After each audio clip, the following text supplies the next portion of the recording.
Hello students, मैं BS. Chauhan आपके अपने यूट्यूब चैनल JMD क्लासेज में हार्दिक स्वागत करता हूं। आज की क्लास कक्षा 9th के विद्यार्थियों के लिए है, जिसमें हम सामाजिक विज्ञान के अंतर्गत जो भूगोल यूनिट है और जो तीसरी यूनिट है उसमें जो तीसरा चैप्टर दिया गया है अपवाह, उसके बारे में अध्ययन करेंगे। जिन बच्चों ने पिछले वीडियोज़ को चैप्टर 1 और चैप्टर 2 को नहीं पढ़ा है वो आप नीचे डिस्क्रिप्शन बॉक्स में उसका लिंक दिया गया, वहाँ से जाकर आप वॉच कर सकते हैं, देख सकते हैं और अपनी पढ़ाई को जारी रख सकते हैं।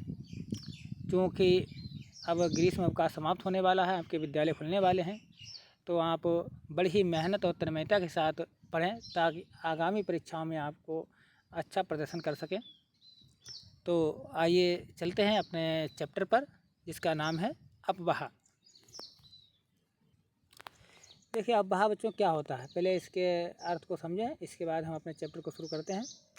अपवाह तब होता है, ठीक है, जब भूमि पर या ज़मीन पर या पृथ्वी के द्वारा अवशोषित किए जाने से अधिक पानी होता है।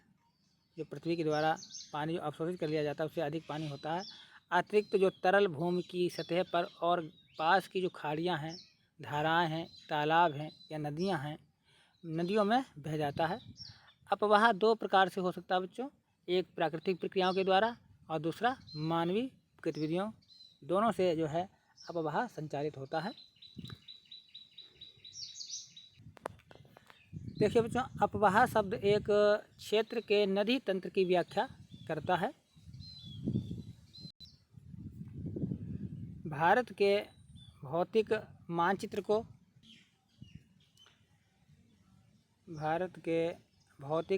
को आप देख सकते हैं और इसमें आप पाएंगे कि विभिन्न दिशाओं से छोटी छोटी धाराएं आकर एक साथ मिल जाती हैं।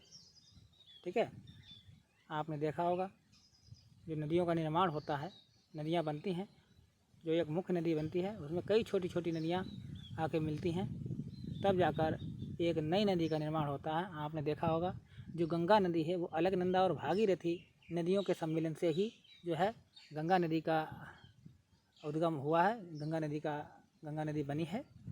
क्योंकि गंगा नदी जो है गौमुख से निकली है, तो इसकी चर्चा हम बाद में करेंगे आगे। तथा एक मुख्य नदी का निर्माण करती है। मान लीजिए छोटी छोटी धाराएं, ये एक धारा ये है, ये एक धारा ये है, ये दोनों जहाँ पर मिलती हैं और वह उसके आगे जो नदी बनती है वो मुख्य नदी बनती है और ये इस प्रकार से नदी का निर्माण होता है। और यहाँ पर मैंने गंगा नदी को बनाया है, तो गंगा नदी का निर्माण जो है भागीरथी और अलकनंदा नदियों के द्वारा होता है। अंततः इनका निकास किसी बड़े जलाशय जैसे झील, समुद्र या महासागर में होता है। एक नदी तंत्र द्वारा जिस क्षेत्र का जल प्रवाहित होता है, एक नदी जो तंत्र होता है, क्योंकि नदी तंत्र जो है एक विशाल तंत्र होता है, इसमें कई छोटी छोटी नदियाँ मिल जाती हैं। जैसे गंगा नदी में क्या है, गंगा नदी में यमुना नदी मिली हुई है, ठीक है, घाघरा नदी मिली हुई है, आज कई नदियाँ छोटी छोटी नदियाँ जो हैं इसमें मिल जाती हैं। तो जो कई नदियाँ जो इसमें मिलती हैं तो इसमें जो एक तंत्र बन जाता है, एक जाल बन जाता है, नदियों का एक जाल बन जाता है, इसी को हम नदी तंत्र कहते हैं। अगर गंगा नदी में कई एक नदियाँ समाहित हुई हैं, मिली हैं, तो उसे हम गंगा नदी तंत्र कहते हैं। अगर सिंधु नदी में कोई नदी मिलकर समाहित हुई है तो सिंधु नदी तंत्र कहते हैं। ब्रह्मपुत्र नदी तंत्र कहते हैं। आदि ये प्रमुख तंत्र होते हैं जिसमें जो है कई नदियाँ मिलकर एक तंत्र का निर्माण करती है, एक नदी तंत्र का निर्माण करती हैं। तो उसे एक अपवाह द्रोणी कहते हैं। तो उसे क्या कहते हैं, उसे एक अपवाह द्रोणी भी कहा जाता है, उसे एक अपवाह द्रोणी। तो जैसे गंगा नदी की द्रोणी, क्योंकि गंगा नदी की द्रोणी जो है भारत की सबसे बड़ी नदी द्रोणी है, अपवाह नदी द्रोणी है। इस पॉइंट को आप सभी बच्चे नोट करें, जो गंगा नदी है वो भारत की सबसे बड़ी अपवाह नदी द्रोणी है। ठीक है बच्चों,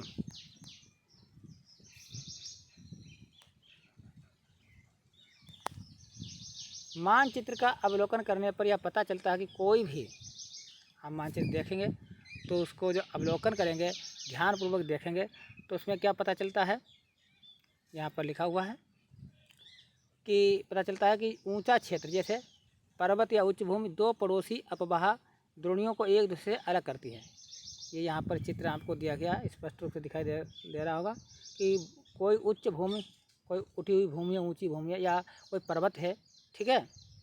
तो दो पड़ोसी अपवाह द्रोणियाँ होती हैं उनको अलग करती है। देखिए इस चित्र में दिया गया है,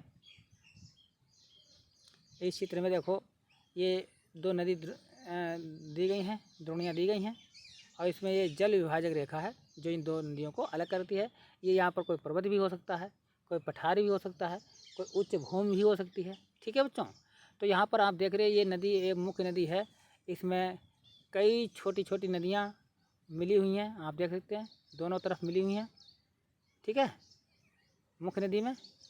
तो इसी को हम द्रोणी कहते हैं, ठीक है। ये दो द्रोणियाँ यहाँ पर दी गई हैं चित्र में, आप देख सकते हैं चित्र में दो द्रोणियाँ दी गई, एक ये वाली है और दूसरी ये वाली है, यहाँ दी गई है। ये जल विभाजक रेखा है, ये वाली जल विभाजक रेखा है।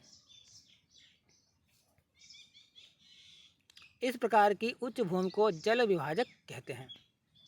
तो यहाँ पर एक क्वेश्चन दिया गया है बच्चों, क्या क्वेश्चन दिया गया है? क्वेश्चन पूछा गया है कि विश्व की सबसे बड़ी, जो यहाँ पर कुछ दिया गया है, जो जानकारी दी गई है उसको देख ले, कि विश्व की सबसे बड़ी अपवाह द्रोणी अमेजन नदी की है। यानी विश्व में सबसे बड़ी जो अपवाह द्रोणी है, ठीक है, अपवाह तंत्र है एक प्रकार का, वो कौन सा है? अमेजन नदी है। कौन सी नदी है बच्चों? अमेजन नदी है। इस बात को आप सभी बच्चे नोट कर लें, क्योंकि प्रतियोगी परीक्षाओं के लिए प्रश्न बहुत ही महत्वपूर्ण बनता है। और इसी के पास एक और क्वेश्चन दिया गया है कि भारत में किस नदी की अपवाह द्रोणी सबसे बड़ी है। तो जो भारत में, अभी मैंने बताया है कि भारत में जो कौन सी नदी है जिसकी अपवाह द्रोणी सबसे बड़ी, सही बच्चे कमेंट करें, इसका जवाब सही बच्चे कमेंट बॉक्स में दें। देखिए कमेंट करते रहें, कमेंट करने से आपको जानकारी भी मिलेगी, ठीक है, और आपकी जो जानकारी है वो स्थायी भी रहेगी, आप उस जानकारी को भूलेंगे नहीं, इसलिए कमेंट करते रहें। तो अभी मैंने बताया कि भारत की सबसे बड़ी जो नदी की अपवाह द्रोणी है वो गंगा नदी की है। कौन सी नदी बच्चों? गंगा नदी, ध्यान रखना है। और कितनी है? 2500 किलोमीटर, 2500 किलोमीटर है। इस चीज़ को नोट करना बच्चों, ठीक है बच्चों।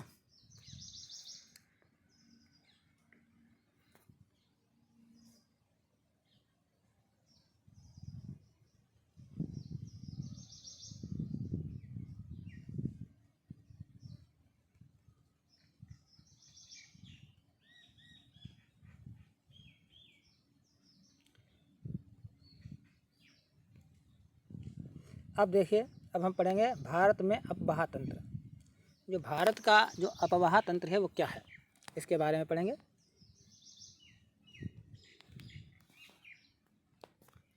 भारत के अपवाह तंत्र का नियंत्रण मुख्यतः भौगोलिक आकृतियों के द्वारा होता है। यानी भारत का जो अपवाह तंत्र है, ठीक है, उसका जो नियंत्रण है, जो कंट्रोल है, वो मुख्यतः भौगोलिक आकृतियों के द्वारा होता है। यानी भौगोलिक जो आकृति है, भारत की जो भौगोलिक बनावट है उसके द्वारा होता है। इस आधार पर भारतीय नदियों को दो मुख्य वर्गों में विभाजित किया गया है। यानी भौगोलिक आकृति या भौगोलिक बनावट या भौतिक स्वरूप के आधार पर जो भारत की जो नदियां हैं उनको दो भागों में बांटा गया है, दो वर्गों में बांटा गया है। पहला है हिमालय की नदियाँ, पहला क्या है बच्चों? हिमालय की नदियाँ। और दूसरा पॉइंट क्या है? दूसरा पॉइंट है प्रायद्वीपीय नदियाँ, यानी ऐसी नदियाँ जिनका उद्गम स्थल हिमालय है। यानी जो नदियाँ हिमालय से निकली हैं उन्हें हिमालयी नदियाँ कहते हैं। हिमालय से निकलने वाली नदियों को हम सततवाही नदियाँ भी कहते हैं, निरंतर बहने वाली नदियाँ भी कहते हैं। और जो दूसरा है प्रायद्वीपीय नदियाँ, जो प्रायद्वीपीय पठारों से नदियाँ निकलती हैं। आइए बारी बारी से इनके बारे में पढ़ते हैं। भारत के दो मुख्य भौगोलिक क्षेत्रों से उत्पन्न होने के कारण हिमालय तथा प्रायद्वीपीय नदियाँ एक दूसरे से भिन्न हैं। यानी हिमालय की नदियाँ और प्रायद्वीपीय की नदियाँ एक दूसरे से बिल्कुल भिन्न हैं, अलग हैं। हिमालय की अधिकतर नदियाँ 12मासी नदियाँ होती हैं। जो यानी हिमालय से जो नदी निकलती है वो 12मासी होती है। 12मासी का मतलब है 12 महीने इसमें जल प्रवाहित होता रहता है, जल बना रहता है, निरंतर जल प्रवाहित होता रहता है, इसीलिए इनको 12मासी नदियाँ कहते हैं। यानी साल के 12 महीने जो है इसमें जल प्रवाहित होता रहता है, जल चुकता नहीं है। जल से नदियाँ भरी रहती हैं, क्योंकि हिमालय से निकलती हैं। और हिमालय पर क्या है बच्चों, बर्फ़ जमी है, बर्फ़ पिघलती रहती है, वहाँ से नदियाँ निरंतर सततवाही हैं, लगातार बहती रहती हैं। इसमें वर्ष भर पानी रहता है, क्योंकि इन्हें क्या कहते हैं, इन्हें वर्षा के अतिरिक्त ऊंचे पर्वतों से पिघलने वाले हिम द्वारा भी जल प्राप्त होता है। यानी वर्षा जब बरसती है तब तो नदियों में पानी रहता है। इसके बाद जब बारिश नहीं होती है तो हिम के पिघलने से, यानी बर्फ़ के पिघलने से भी इनमें पानी बना रहता है, इसलिए इनको सततवाही नदियाँ या बारहमासी नदियाँ कहते हैं। हिमालय की दो मुख्य नदियाँ सिंधु और ब्रह्मपुत्र इस पर्वतीय श्रृंखला के उत्तरी भाग से निकलती हैं। तो जो हिमालय पर्वत की जो मुख्य नदी हैं, इसका जिक्र यहाँ पर पाठ में किया गया है। सिंधु, एक तो सिंधु नदी है और दूसरी है ब्रह्मपुत्र नदी। ये उत्तरी भाग से निकलती हैं। इन नदियों ने पर्वतों को काटकर गार्जों का निर्माण किया, यानी पर्वतों को काटा है और इससे जो है गार्ज का निर्माण हुआ है। हिमालय की नदियाँ अपने उत्पत्ति के स्थान से लेकर समुद्र तक के लंबे रास्ते को तय करती हैं। जो हिमालय की जो नदियां हैं, जहां से इनका उद्गम हुआ है, उत्पत्ति स्थान है जहां से निकली हैं, वहां से लेकर समुद्र में मिलने तक एक लंबा रास्ता तय करती हैं। निकली हिमालय पर्वत उत्तर से, अब मिलती कहाँ, समुद्र में दक्षिण में मिलती हैं, तो लंबा रास्ता तय करती हैं। और ये अपने मार्ग के ऊपरी भागों में तीव्र अपरदन क्रिया के द्वारा, यानी जहाँ से ये नदियाँ निकलती हैं वहाँ का ढलान, वहाँ अधिक ढलान होता है बच्चों, ठीक है। वहाँ जो है, जो कि आपने पर्वतों पर गए होंगे, जो पर्वत हैं आपके पड़ोस में, जो पर्वत है पूर्णागिरि पर्वत, वहाँ देखोगे कितना ढलान है। और जो उच्च पर्वत है जहाँ से ये नदियाँ निकलती हैं वहाँ तो और अधिक ढलान है। तो ढलान पर इनकी जो गति होती है वो बहुत ही तेज़ होती है, तीव्र गति से जो है बहती नदियाँ। और जैसे जैसे ये धरातल पर आती हैं, ठीक है, समतल भूमि पर आती है, मैदानों में आती है, इनकी गति धीमी धीमी होती चली जाती है, धीरे धीरे हो जाती है। तो ये क्रिया का निर्माण करती हैं। तो ये आप देख रहे हो, ये चित्र बना हुआ है, ये देखिए आप, ये पर्वतों, ये नदियाँ जो हैं पर्वतों को काट कर, आप देख रहे हो, ये दोनों तरफ क्या है, इधर भी पर्वत है, इधर भी पर्वत है, और बीच में ये नदी बह रही है।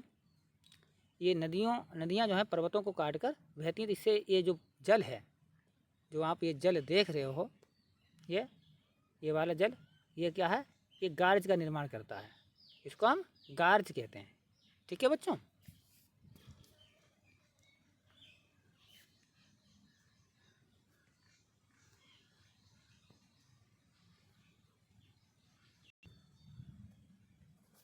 और गार्ज का निर्माण करने के साथ साथ क्या करती हैं, ये अपने साथ भारी मात्रा में सिल्ट और बालू का संवहन करती हैं, यानी सिल्ट और बालू अपने साथ बहाकर लाती हैं। मध्य और निचले भागों में ये नदियाँ विसर्प, गोखुर झील तथा अपने बाढ़ वाले मैदानों में बहुत सी अन्य निक्षेपण आकृतियों का निर्माण करती हैं। ये पूर्ण विकसित डेल्टाओं का भी निर्माण करते हैं, जैसा कि चित्र 3.3 में दिया गया है। आइए हम आपको चित्र दिखा देते हैं। जिनके पास बुक नहीं है तो वो इसे देख सकते हैं और कमेंट बॉक्स में कमेंट करें, तो हम उनके लिए इस बुक की PDF आपको जो है टेलीग्राम पर अपलोड कर देंगे।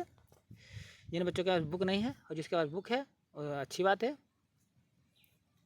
तो देखिए 3.3 ये चित्र बना हुआ है। इस चित्र को देखिए बच्चों, जहाँ से देखिए नदी का उद्गम स्रोत है, ये आप देख सकते हो। इसमें ये नदी का स्रोत, यानी यहाँ से नदी निकली है, कोई भी नदी है, ये उद्गम स्थल है। और जहाँ से निकलती है वहाँ से इसका ढाल ज़्यादा होता है। तो यहाँ से नदी निकली है, ये ऊपरी भाग है, देखिए बच्चों, ये इतना क्या है, ऊपरी भाग है, बहुत ही ढालू भूमि है, यहाँ पर पर्वतीय भाग है। यहाँ से नदी निकली है और ये मध्य भाग में नदी की जो चाल है, गति है, वो धीमी हो जाती है।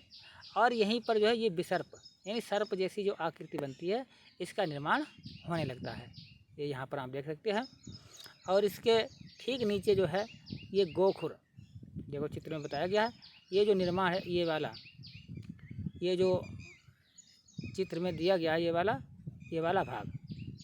वाला भाग जो है गोखुर कहलाता है। ये निचला वाला भाग है, ठीक है बच्चों। जैसे नीचे नीचे बढ़ती चली जाती है नदी, तो उसकी गति धीमी हो जाती है। और यहाँ पर जब समुद्र में मिलने से पहले, ठीक है, यानी मैदानी क्षेत्रों में ये डेल्टाओं का निर्माण करती है। तो आप ये देख रहे हो जो खाली खाली स्थान है यहाँ पर बीच में, ये खाली स्थान है ये वाले, तो ये क्या है, ये डेल्टा है। ये क्या है, इनको हम डेल्टा कहते हैं। यहाँ पर निक्षेपण जो है, नदियाँ अपने साथ जो बहा कर ले आती हैं उपजाऊ मिट्टी, वो यहाँ पर आ जाती है। गाद जिसको कहते हैं, ये डेल्टाई मैदान होते हैं।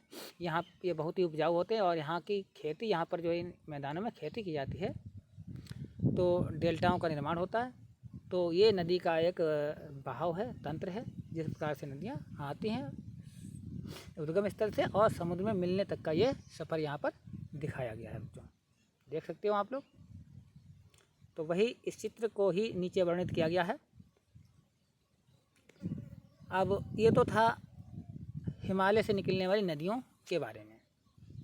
अब जो दूसरा पॉइंट था हमारा, जिसके बारे में चर्चा की थी, प्रायद्वीपी नदियाँ। जो प्रायद्वीपी नदियाँ होती हैं वो कैसी होती हैं, उनकी विशेषता देख लीजिए। आप इन दोनों के अर्थों को महत्वपूर्ण बहुत ही एकाग्रचित होकर सुने और समझें, क्योंकि इस पर आधारित एक क्वेश्चन बनता है कि हिमालय से निकलने वाली नदियों और प्रायद्वीपी नदियों में तुलना कीजिए या अंतर स्पष्ट कीजिए। तो जब तक आप इसके अर्थ को नहीं समझेंगे आप इसकी तुलना नहीं कर सकते हैं।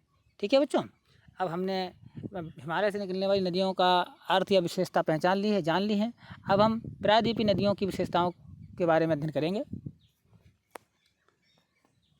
अधिकतर प्रायद्वीपीय नदियाँ मौसमी होती हैं। कैसी होती है बच्चों, मौसमी, यानी मौसम पर आधारित होती है। मौसम पर आधारित होती है क्योंकि इनका प्रभाव वर्षा पर निर्भर करता है। ये कब बहती हैं, जब वर्षा होती है। वर्षा होती तभी इनमें जल आता है, वैसे इनमें जल नहीं होता है। शुष्क मौसम में बड़ी नदियों का जल भी घटकर छोटी छोटी धाराओं में बहने लगता है। हिमालय की नदियों की तुलना में प्रायद्वीपी नदियों की लंबाई कम और छिछली होती है। जो हिमालय की नदियाँ होती हैं वो बहुत गहरी होती हैं, ठीक है, लंबाई भी अधिक होती है। और जो प्रायद्वीपी पठारों से जो नदियाँ निकलती हैं उनकी लंबाई कम होती है और छिछली होती है, यानी गहरी ज़्यादा नहीं होती हैं, उथली होती हैं। फिर भी इनमें से कुछ केंद्रीय उच्च भूमि से निकलती हैं तथा पश्चिम की तरफ बहती हैं। क्या आप इस प्रकार की दो बड़ी नदियों को पहचान सकते हैं जो पश्चिम की तरफ बहती हों? प्रायद्वीपी भारत की अधिकतर नदियाँ पश्चिमी घाट से निकलती हैं। जो प्रायद्वीपी, हाँ यहाँ पर ध्यान रखना है, जो प्रायद्वीपीय भारत की जो नदियाँ हैं अधिक से ज़्यादा यानी एक दो को छोड़ करके वो पश्चिमी घाट से निकलती हैं, यानी भारत के पश्चिमी भाग से निकलती हैं तथा बंगाल की खाड़ी की तरफ बहती हैं और बंगाल की खाड़ी की तरफ बहती हैं। देखिए इसमें कौन कौन सी नदी हैं, आगे पढ़ते हैं। पार्ट बहुत ही इंटरेस्टिंग है और इम्पोर्टेंट है। तो अब हम बारी बारी से हिमालय की नदियों के बारे में पढ़ेंगे, क्योंकि पार्ट बहुत ही बेहद ही महत्वपूर्ण है। तो अभी तो हमने केवल इनका इंट्रोडक्शन देखा है, परिचय देखा है, हिमालय की नदियाँ क्या है और प्रायद्वीपी नदियाँ क्या हैं। अब हम डिटेल में पढ़ेंगे प्रायद्वीपी नदियाँ और हिमालय नदियों के बारे में। देखिए हेडिंग पढ़िए, हिमालय की नदियाँ। सिंधु। अब हिमालय से निकलने वाली कौन कौन सी नदी है? अब यहाँ पर एक प्रश्न बनता है कि हिमालय से निकलने वाली नदी या निम्नलिखित में से कौन सी नदी हिमालय से निकलती है, या निम्नलिखित में से कौन सी नदी हिमालय से नहीं निकलती है। आपके सामने 4 विकल्प होंगे, उन 4 विकल्पों में से कोई एक विकल्प सही होगा जो भी प्रश्न के अनुसार होगा, और बाकी 3 गलत होंगे। तो ध्यान रखना कि हिमालय से निकलने वाली नदियाँ कौन कौन सी है। देखिए हिमालय से निकलने वाली नदियाँ कौन कौन सी हैं? सिंधु नदी, गंगा नदी, ब्रह्मपुत्र नदी हिमालय से निकलने वाली प्रमुख नदियाँ हैं। ये नदियाँ क्या हैं? ये प्रमुख नदी हैं जो हिमालय से निकलती हैं। एक तो सिंधु नदी निकलती है, दूसरी गंगा नदी निकलती है, तीसरी ब्रह्मपुत्र नदी निकलती है। ये नदियाँ लंबी हैं, ठीक है, इन नदियों की लंबाई अधिक है तथा अनेक महत्वपूर्ण है और क्या है, महत्वपूर्ण एवं बड़ी सहायक नदियाँ आकर इनमें मिलती हैं। जो बड़ी सहायक नदियाँ होती हैं वो भी आकर इसमें मिलती हैं। किसी नदी तथा उसकी सहायक नदियों को नदी तंत्र कहा जाता है। अब कोई भी नदी है उसमें अन्य जो सहायक नदियाँ मिलेंगी, ठीक है, इसमें आकर मिल जाएं, ठीक है, तो इस प्रकार से ये क्या बनता है? एक नदी तंत्र बनता है। तंत्र मतलब होता है जाल, नदियों का जाल होता है। अब यहाँ पर हमने जो 3 नदियाँ निकली हैं जिनके बारे में चर्चा की है, सिंधु नदी, गंगा नदी और ब्रह्मपुत्र नदी। तो ये 3 तंत्र हैं, ठीक है, सिंधु नदी तंत्र, गंगा नदी तंत्र और ब्रह्मपुत्र नदी तंत्र। इन तीनों पर चर्चा करेंगे बारी बारी से। तो पहले हम चर्चा करेंगे सिंधु नदी तंत्र क्या है, सिंधु नदी में कौन कौन सी इसकी सहायक नदियाँ जो मिलकर आती हैं, इसमें मिलती हैं और एक तंत्र का निर्माण करती हैं। सिंधु नदी का उद्गम मानसरोवर झील के निकट तिब्बत में है। बहुत ही महत्वपूर्ण पॉइंट है, इसको नोट कर लें सही बच्चे, इस पॉइंट को नोट कर लें। ये प्रतियोगी परीक्षाओं जैसे वनडे एग्जाम में, कोई भी वनडे एग्जाम हो वहाँ पर ये प्रश्न पूछा जाता है। तो जो सिंधु नदी है, ध्यान रखना बच्चों, कौन सी नदी, सिंधु नदी। सिंधु नदी का उद्गम स्थल कहाँ है, मानसरोवर झील। और ये मानसरोवर झील कहाँ है बच्चों, ये मानसरोवर झील जो है तिब्बत में है। कहाँ है बच्चों, तिब्बत में है। मानसरोवर झील कहाँ है, तिब्बत में है। सिंधु नदी वहीं से निकली है, मानसरोवर झील से निकली है। जो कहाँ मानसरोवर झील, तिब्बत में है, ठीक है बच्चों। पश्चिम की ओर बहती हुई यह नदी भारत में लद्दाख से प्रवेश करती है। आपने देखा है, ये भारत का चित्र बना है, मान लीजिए भारत का चित्र बना है, ठीक है, ये नमूना बना रहे हैं, ये देखो। तो ये लद्दाख, यहाँ पर क्या है बच्चों, लद्दाख, ये लद्दाख में प्रवेश करती है, मानसरोवर झील से आती है और लद्दाख में प्रवेश करती है। इसी भाग, ठीक है, इस भाग में यह बहुत ही सुंदर दर्शनीय गार्ज का निर्माण करती है। यहाँ पर बहुत सुंदर गार्ज जो देखने योग्य है, ठीक है, ऐसा प्राकृतिक दृश्य का निर्माण होता है जो देखने योग्य है, निर्माण करती है। इस क्षेत्र में बहुत सी सहायक नदियाँ, अब इस क्षेत्र में बहुत सी सहायक नदियाँ हैं जो यहाँ पर आती हैं और इसमें मिलती हैं। वे कौन कौन सी नदियाँ हैं, आइए इन पर चर्चा करते हैं। तो बहुत सी सहायक नदियाँ कौन सी हैं, जैसे जास्कर, ध्यान रखना बच्चों, प्रश्न पूछा जा सकता है कि सिंधु की सहायक नदियाँ कौन सी हैं, निम्नलिखित में सिंधु की सहायक नदी है या निम्नलिखित में से सिंधु की सहायक नदी कौन सी है। तो आपको ये पॉइंट ध्यान में रखना है बच्चों। एक है जास्कर, नबूरा, श्योक तथा हुंजा, ठीक है, आपने नाम भी कभी नहीं सुने होंगे, तो इन नामों को ध्यान रखना। ये सिंधु नदी की सहायक नदियाँ हैं जिससे सिंधु नदी तंत्र का निर्माण होता है। सिंधु नदी बलूचिस्तान तथा गिलगित से बहते हुए अटक में पर्वतीय क्षेत्र से, जो अटक है उस पर्वतीय क्षेत्र से बाहर निकलती है और सतलुज, ब्यास, रावी, चेनाब तथा झेलम आपस में मिलकर पाकिस्तान में मिठानकोट के पास सिंधु नदी में मिल जाती हैं, ठीक है। ये सभी नदियाँ सतलुज, ब्यास, ठीक है, नाम सुना है सतलुज ब्यास, सतलुज है, ब्यास है, रावी है, चेनाब है और झेलम है, ठीक है। कितनी नदियाँ, 1 2 3 4 5, ये पांचों नदियाँ पंजाब में बहती हैं, ये पांचों नदियाँ पंजाब में बहती हैं, इसीलिए इसका नाम, जो इस क्षेत्र का नाम है, पंजाब राज्य पड़ा है। तो पंजाब का नाम 5 नदियों के नाम पर ही इसका नाम पंजाब पड़ा है। तो ये पांचों नदी कहाँ मिलती हैं, पाकिस्तान में एक स्थान है जिस स्थान का नाम है, ध्यान रखना बच्चों, मिठानकोट। मिठानकोट में जो है ये पांचों नदियाँ गंगा नदी में, सिंधु नदी में मिलती हैं। इसके बाद यह नदी दक्षिण की तरफ बहती है, यह नदी कहाँ बहती है, दक्षिण की तरफ बहती है और अंत में कराची से पूर्व की ओर अरब सागर में मिल जाती है। कराची से पूर्व अरब सागर है, वहाँ पर ये मिल जाती है, यानी अरब सागर में गिर जाती है। सिंधु नदी के मैदान का ढाल बहुत धीमा है, जो सिंधु नदी का मैदानी ढाल है वो बहुत धीमा है, स्लो है। सिंधु द्रोणी का 1/3 से कुछ अधिक भाग भारत के जम्मू कश्मीर, जो सिंधु नदी द्रोणी है, ठीक है, इसमें जो अन्य नदियां हैं वह सिंधु नदी भारत से भी होकर गुजरी है। तो ये कुछ अधिक भाग भारत में भी है। कहाँ से भारत में, किन राज्यों से, किन क्षेत्रों से होकर ये सिंधु नदी गुजरी है, उसमें पहला है जम्मू कश्मीर और लद्दाख, क्योंकि लद्दाख से ही प्रवेश करती है, फिर जम्मू कश्मीर आती है और हिमाचल और पंजाब में तथा शेष पाकिस्तान में स्थित है। तो ये सिंधु नदी इन क्षेत्रों से होकर बहकर जाती है। इस चीज़ को बच्चों ध्यान रखना, ठीक है, पूछा जाता है कहाँ से बहकर जाती है। और इसकी जो लंबाई है 2900 किलोमीटर लंबी सिंधु नदी विश्व की सबसे लंबी नदियों में से एक है। कौन सी? लंबाई के क्षेत्र में, लंबाई की दृष्टि से जो है, जो सिंधु नदी है वो विश्व की सबसे लंबी नदियों में से एक है। लंबी नदियाँ बहुत सी हैं, ठीक है, उनमें से ये एक है, लेकिन पहली नहीं है बच्चों, ठीक है। विश्व की सबसे लंबी नदी ये नहीं है, लेकिन उनमें से एक है, ये चीज़ ध्यान रखना बच्चों।